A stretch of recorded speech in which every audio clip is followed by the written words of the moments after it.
il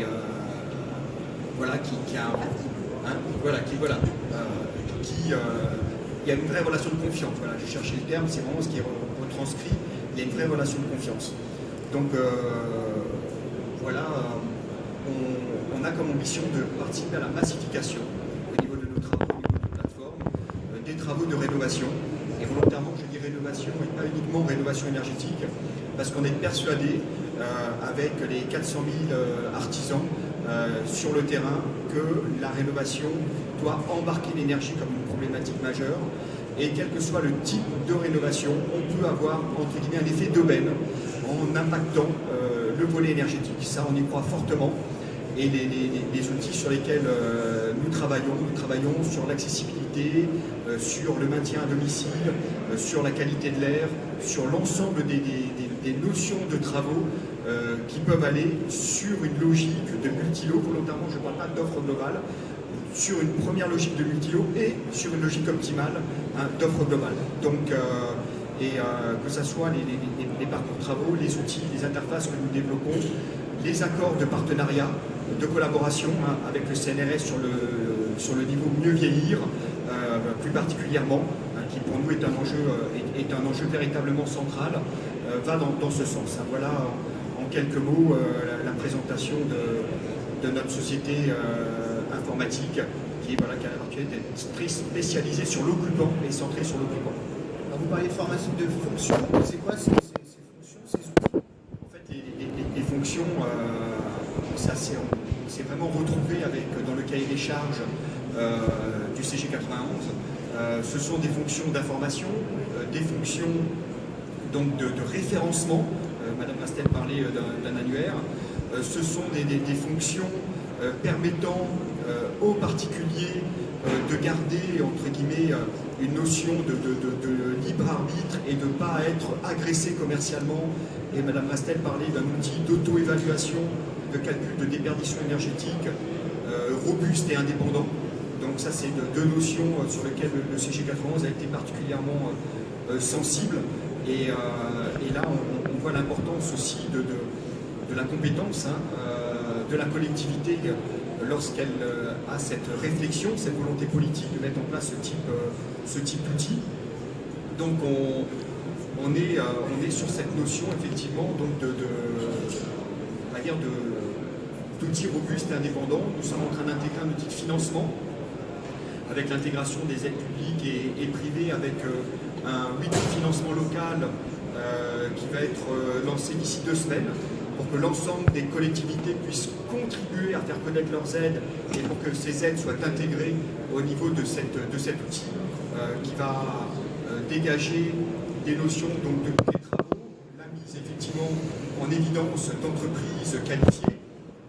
Dans le cas du CG 91, il y a, et je parle sous couvert de Madame Mastel qui pourra peut-être apporter des précisions, il y a une notion d'une charte qualité rénovée Mana, qui est pour nous en tout cas extrêmement important pour apporter de la confiance entre le professionnel et le particulier. Et on est donc sur une logique d'outils informatifs, de référencement et devant aboutir à une mise en relation de confiance à partir justement de conseils donnés par un tiers de confiance. Et ça, cette notion de tiers de confiance qui ne défend pas un intérêt particulier, même s'il peut être tout à fait légitime et pertinent techniquement, il est particulier. C'est cette notion de conseil indépendant qu'apporte effectivement dans cette brique la collectivité sur le premier niveau de conseil au niveau donc d'une plateforme physique d'accompagnement. Vous l'avez bien compris, l'outil web étant uniquement un support permettant d'optimiser cette mise en relation et donnant aux particuliers des outils lui permettant d'avoir des conseils robustes et indépendants.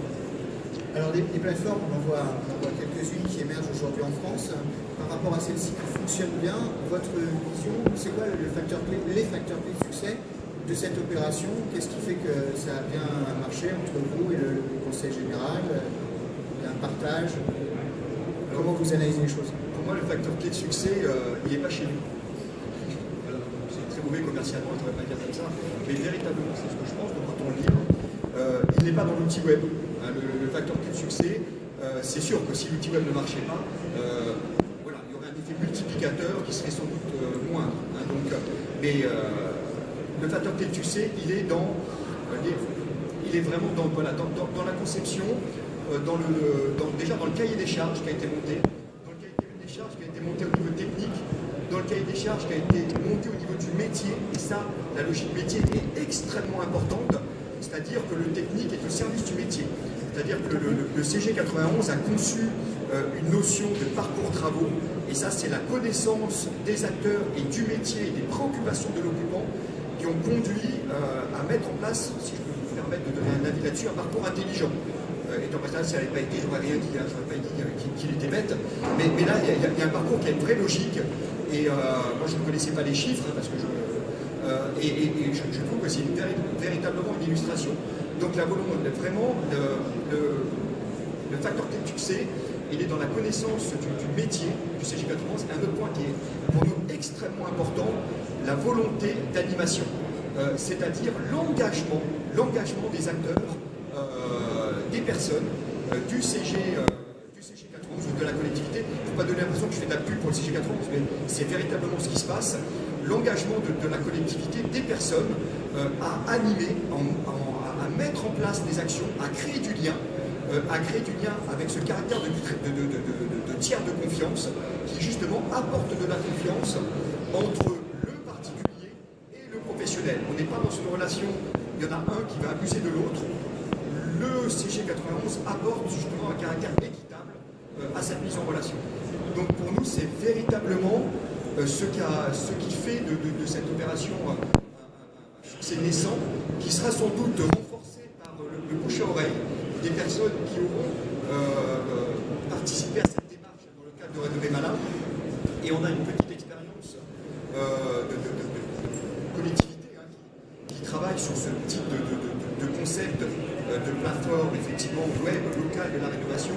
Pour nous, s'il n'y a pas une réflexion initiale sur, au-delà du volet technique du cahier des charges de la plateforme web qui est essentielle, et là on considère nous que l'ADEME a un vrai rôle à jouer dans effectivement l'accompagnement sur effectivement ce volet technique de ce cahier des charges, mais pour nous ça doit être juste une brique technique qui doit rester à sa place et elle doit être accessible à tout le monde. Après il y a la brique véritablement essentielle, c'est au-delà de la volonté politique. C'est que la volonté politique, elle est essentielle, mais si ce n'est qu'une volonté politique et s'il n'y a pas de relais physique sur le territoire par rapport à des acteurs comme une maison de l'habitat qui effectivement va au-delà de s'approprier le projet, elle conçoit le projet aux côtés du politique. Pour nous, c'est uniquement un effet d'annonce et il n'y aura pas d'impact comme on retrouve des impacts sur le 91. Donc voilà pour nous ce qui contribue sur ça. Je vais juste préciser, vraiment c'est le fruit d'une intelligence collective, hein. C'est pas simplement le fruit de nos services. Vraiment, nous avons créé cet outil web grâce aux nombreuses réunions de thématiques qui ont vu le jour. D'ailleurs, Philippe en a animé une sur la formation et la qualification. Nous avons mené d'autres réunions sur le thème de la qualité et encore une autre sur les solutions techniques performantes. Donc, vraiment, ça nous a permis de construire ce cahier des charges. Ensuite, le marché public informatique. Voilà, je voudrais le préciser. Donc, évidemment, ont été à nos côtés d'emblée l'ADEME, la région de France, les autres collectivités territoriales engagées dans les politiques de l'habitat, également l'ensemble des espaces info-énergie et agents locaux de l'énergie, des organismes comme l'AREN Île-de-France, voilà. Moi, je retiens qu'en fait, il y a eu un travail transverse à l'ensemble des acteurs en amont et que cette coordination et cette communication s'est poursuivie dans la mise en œuvre de l'outil ensuite avec le prestataire. Et continue, hein, c'est-à-dire qu'on se rend compte qu'il y a des demandes d'évolution, par exemple sur l'outil d'auto-évaluation de la déperdition énergétique. Donc, bon, Madame Bastel l'a cité, j'en profite aussi pour le faire. On remercie vraiment là-dessus nos partenaires que sont Trévu et Cardonnel pour le travail vraiment remarquable qui a été fait, qui continue à être fait, c'est-à-dire que l'ensemble de ces outils évoluent en permanence. Et le but, c'est d'avoir une communauté d'utilisateurs. C'est le cas effectivement de collectivités, c'est le cas d'entreprises maintenant qui demandent effectivement à être équipées de ce type de plateforme d'information, de mise en relation et de référencement, et qu'il y a un maximum d'utilisateurs de ce type d'outils robustes et indépendants, et rendre l'ensemble de ces usages, on va dire, accessibles à un maximum d'acteurs. C'est-à-dire aller dans véritablement pour nous une massification du déploiement de ces outils en les rendant accessibles financièrement via effectivement des contrats de licence ou autre type effectivement de possibilités pour une collectivité ou un groupement d'entreprises, peu importe son statut, pour qu'elle puisse utiliser effectivement ces interfaces et ces outils. Alors merci à vous deux pour ce témoignage, je dirais très opérationnel, très terrain. Vous parliez d'entreprise, on en a une à la table, je vous propose de lui passer la parole. On va attendre que le se fasse.